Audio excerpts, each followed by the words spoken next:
Our military has become a bit addicted to combat. This is an issue that unites the squad, that unites hardcore MAGA folks, that unites libertarians. I mean, it's a very weird issue that crosses a lot of traditional ideological boundaries. It is simply not in our interest to be entering with our military in these complex situations. Instead, what we ought to be doing is leading with our diplomacy, involving regional players, trying to understand the area, and trying to facilitate positive outcomes.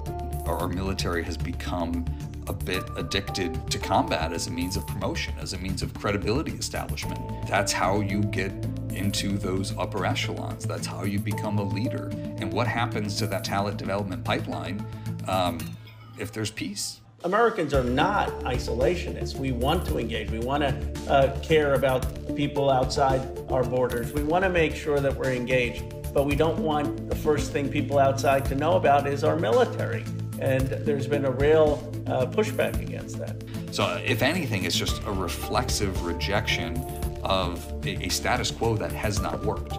And there may be different interpretations of what about it hasn't worked, but there's really little disagreement that what we're doing right now isn't working. There is a recognition that the last thing we need is another war in the Middle East. And so I was very proud that we had over 27 Republicans join my amendment to restrict the president from getting into a war in Iran. You'll remember John Bolton almost took us there, and it was the Congress speaking out so strongly that I think had that impact.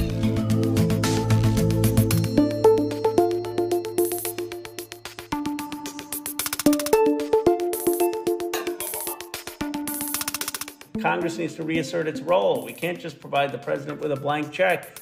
Let's make sure we're not getting into overseas wars. I think it's apt to call this a post 9/11 generation, right? That has both had that feeling of being under attack, and not just on 9/11, but just the ways in which the threat of terrorism has really altered our lives and created the psychic equivalent of the Cold War hiding under the desk. My hope for the 21st century is that we can overcome a paradigm of nationalism and division and work towards more international cooperation. I think a lot of younger members have that aspiration and hope. You can keep believing and trying to spin and making the excuse of how hope is just around the corner, or if we do this and if we do that, we can win. But when the winning never comes and the losing continues, I think younger generations, that's all we've known, that's all we've seen, and we're sick of it.